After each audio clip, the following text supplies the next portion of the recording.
Even the way Allah gave us the gift of His name is to tell us you are dealing with someone like as no one else.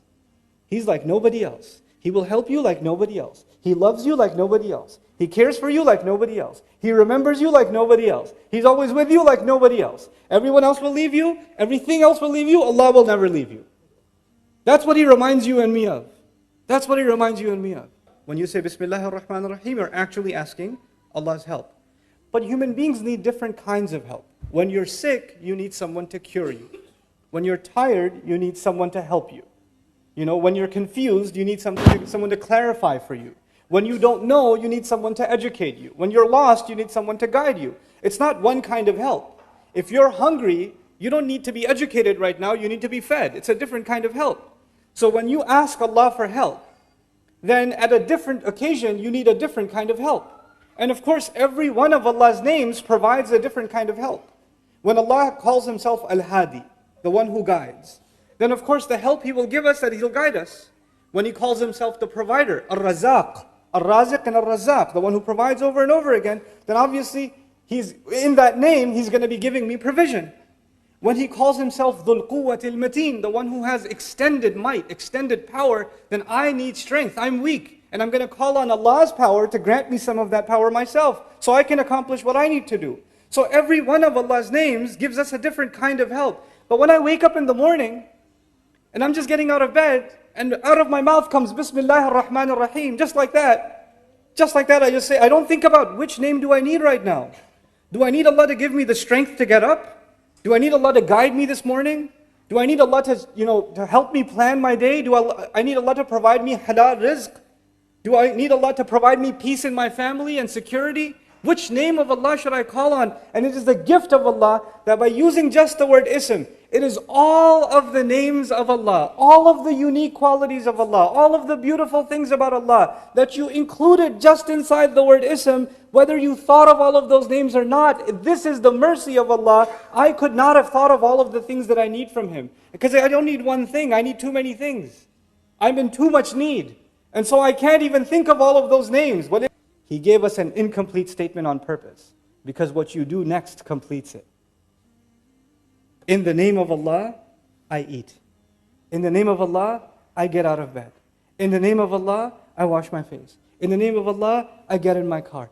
Everything you do is actually completing Bismillahir Rahmanir Rahim. It is as though this beautiful gift of Allah was waiting to complete everything you do. It's the other way too. And now you know what you understand? There's lazim and malzoom. If you do anything without Bismillahir Rahmanir Rahim, it's incomplete. This was a part of it. When we say Bismillahir Rahmanir Rahim, we're acknowledging something about Allah. That every one of His qualities, everything that He does, is something that's unique to Him. It cannot be confused with anyone else.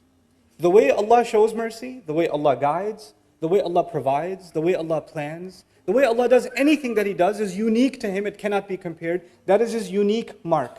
That's the first thing. But the second thing also is that everything Allah does, whether you understand it and I understand it or not, has beauty in it. Everything Allah does has beauty in it. And that's just inside when we just invoke the name Ism. But now let's take this a step further. When we say in the name of Allah, instead of just saying, you're just mentioning Allah, just calling on Allah, but actually invoking the name of Allah, and actually by invoking the name, the uniqueness of Allah and the beauty of all of the qualities of Allah, we're actually, like Imam Al-Alusi rahimahullah commented, al-ba'u lil-isti'ana, that you're asking Allah's help. The old Arabs before Islam, they used to have 10 degrees of love. The lowest of them was hub. The lowest of the degrees of love was hub, and they would have 10 degrees. And the 10th one will kill you. You love someone so much, you become so obsessed that you can't even eat, you can't even sleep, you just kills you. It's unhealthy. The ninth one actually is called wala or Allah, from which the word ilah comes. And the word wala means a kind of love that when you have it, you don't feel pain. When you have it, you don't feel hunger. You don't feel sadness. This love fills your appetite so much, there's no room left for anything else.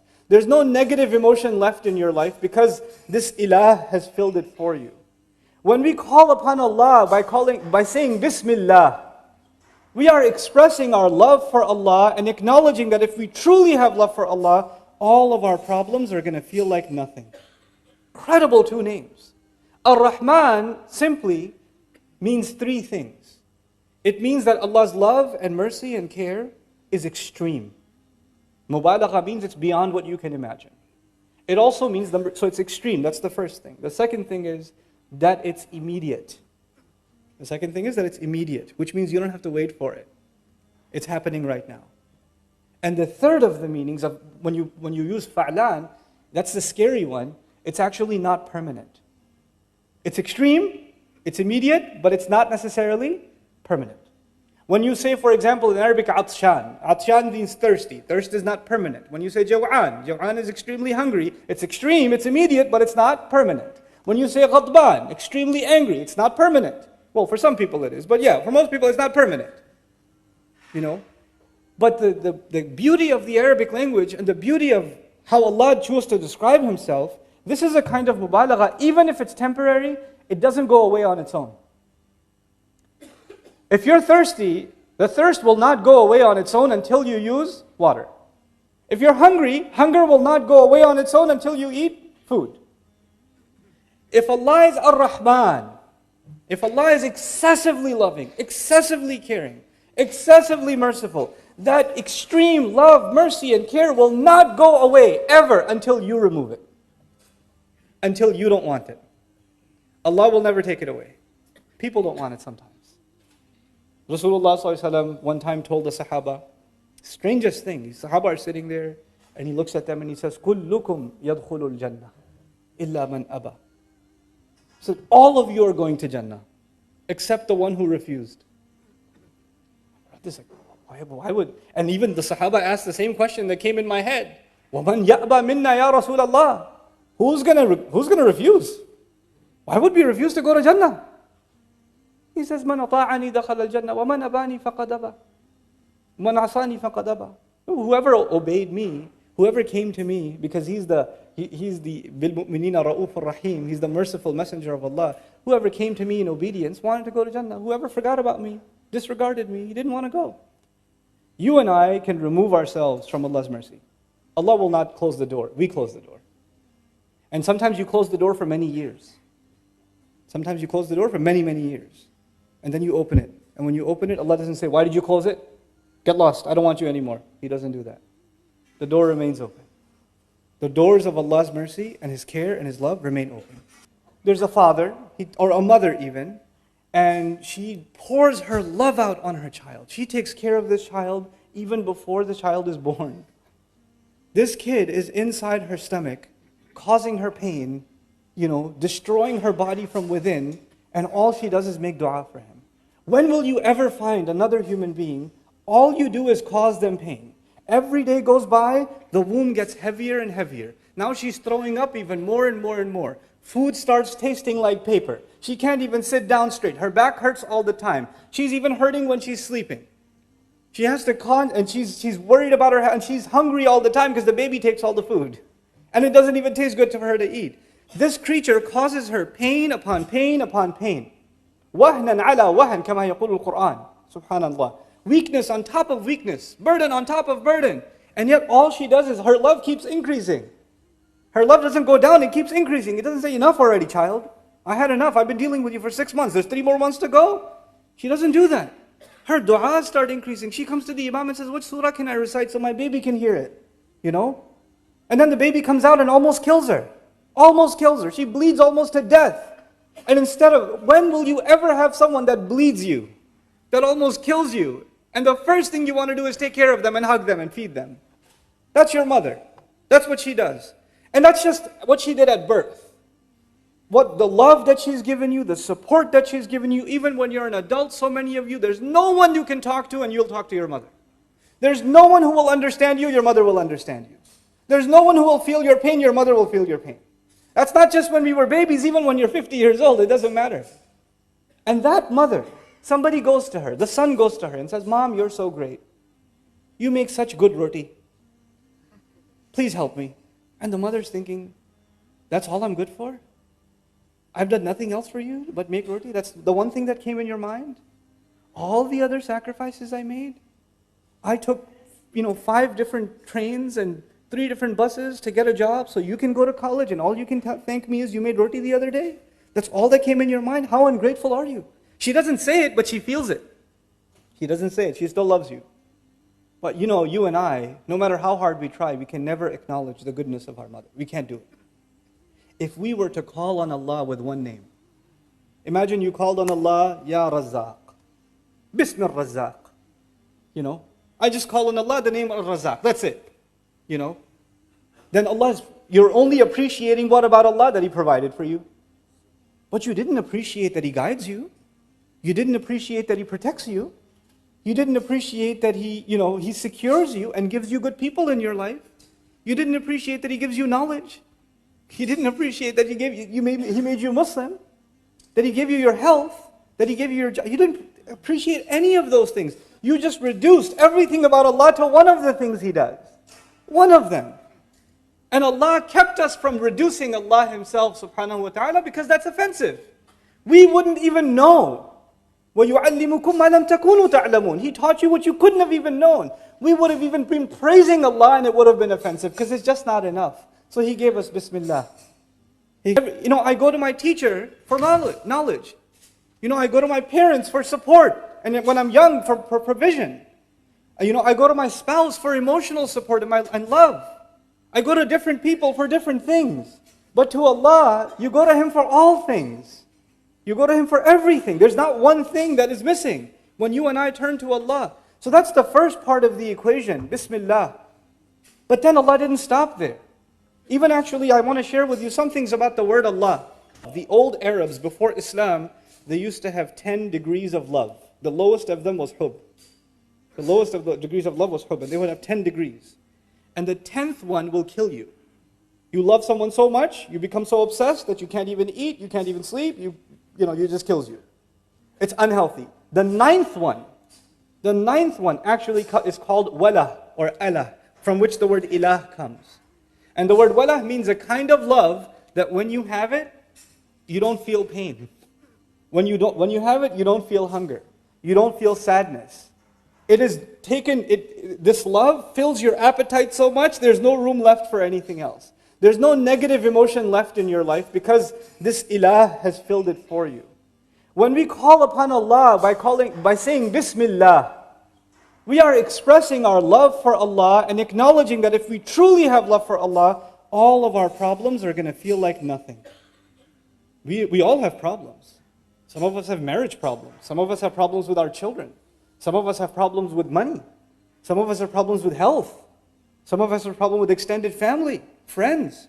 We have all kinds of problems. When you call on Allah with Bismillah ar-Rahman ar-Rahim, know that Allah will remove the tension from your head. He'll get rid of it. And He will replace it with a reliance on Allah. And everything will get sorted out. Everything will work out. Because you have this gift that came from the heavens. This thing you recite and I recite, Bismillah ar-Rahman ar-Rahim, is not cheap. It's amazing. When it's used in a context, all of you know it's used in the beginnings of surahs every time. But the one time it's used in the middle is in the story of Sulaiman. Innahu min Sulaiman wa innahu Bismillah ar-Rahman ar-Rahim. Ever think about that? Sulaiman alayhi salam is going to transfer the throne of another queen thousands of miles in the blink of an eye. And he says, this is because of Bismillah ar-Rahman ar-Rahim. This is what Bismillah ar-Rahman ar-Rahim can do. What is Allah teaching you and me? If Allah can do that when someone truly believes in Bismillah ar-Rahman ar-Rahim, then you and I have no reason to be pessimists left. A Muslim is not supposed to be depressed because he has this gift. The last of these names is Ar-Rahim. And as I leave you with Ar-Rahim, 2 things I want to share with you. Ar-Rahim actually fills the void of Ar-Rahman. Ar-Rahim is a sifa mushabbaha, they say in Arabic, something that is permanent. So don't you worry. Allah will take care of you right now, immediately. And if you're worried about tomorrow, He'll take care of you tomorrow too. It's human nature. If you're really hungry, and your wife says to you, what do you want to eat next week? You say, forget it, woman. What do we have right now? I don't care about next week. I'm starving right now. Once you finish eating, and your stomach is full, then you say, so what were you saying about next week? You don't think about the future if you have a problem in the present. Once your present problem is solved, then you start thinking about the future. If you haven't paid the bill yet, then you're only thinking about the bill right now. The moment you pay the bill, you start thinking, when am I going to pay next month's bill? You think about the future. What did Allah do? Allah took care of your immediate need when He said Ar-Rahman. And He took care of your future when He said Ar-Rahim. He took care of your future. Both of them. And in the right order. Because human beings, كَلَّا بَلْ تُحِبُّونَ الْعَاجِلَةِ, you love to rush. You love the things that you need right now. You're obsessed with them. أَلَا يَعْلَمُ مَنْ خَلَقَ. Doesn't He know who He created? He gave me Ar-Rahman first, then He gave me Ar-Rahim. He gave us an incomplete statement on purpose. Because what you do next completes it. In the name of Allah, I eat. In the name of Allah, I get out of bed.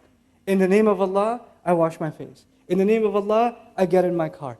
Everything you do is actually completing Bismillah ar-Rahman ar-Rahim. It is as though this beautiful gift of Allah was waiting to complete everything you do. It's the other way too. And now you know what you understand? There's lazim and malzoom. If you do anything without Bismillah ar-Rahman ar-Rahim, it's incomplete. This was a part of it. Even in a Muslim community, is it possible our iman goes down?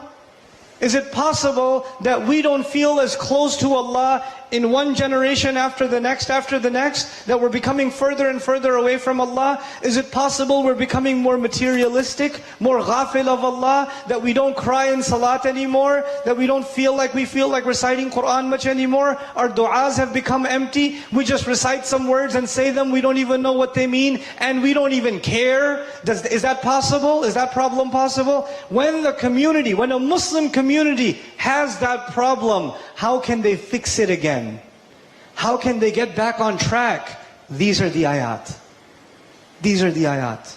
Which means these ayat will be relevant for you and me. Not just as a nation, even as a person. Forget about the entire country. Forget about the entire ummah. Just think about yourself. Aren't there days where you have become so far from Allah that you need to get back and you don't even know how? Where do you begin? I feel so distant from Allah subhanahu wa ta'ala. It's been so long since I cried in a salah. It's been so long since I felt a connection with Him. How do I feel that connection? So many people ask that question. It is in these ayat that the answer lies. Step 1, يَتْلُو عَلَيْهِمْ آيَاتِهِ. He recites onto them what? His ayat. We have to engage the word of Allah. We have to recite the word of Allah. We have to stop and think about the word of Allah. We have to think about the fact that every time Allah is speaking, He's talking to me.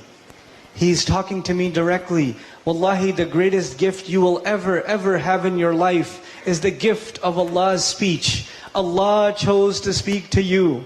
Allah chose to speak to me in this book. No other religion gives you this kind of direct access to Allah, that Allah is talking to you and me. But some people say, no, but Allah is only talking to the Prophet ﷺ. He's not talking to me. This is not a book for me. This is a book for the ulama, for the scholars. This is I just recited with tajweed, but I'm not supposed to think about it. Fihi dhikrukum, Allah says. In it, Allah is talking about you. That's literally what He says. In it is your mention. It's about you. First thing, you engage this book. First thing we have to do in every Muslim community in the world, and we have to do it constantly, is revive this sunnah of Rasulullah sallallahu alaihi wasallam. What is that sunnah? يَتْلُو عَلَيْهِمْ آيَاتِهِ. Now you tell me, there are millions of us all over the world, in billions even. We get together in Ramadan and we stand and we listen to the Quran being recited. But the vast majority of us have no idea what just happened.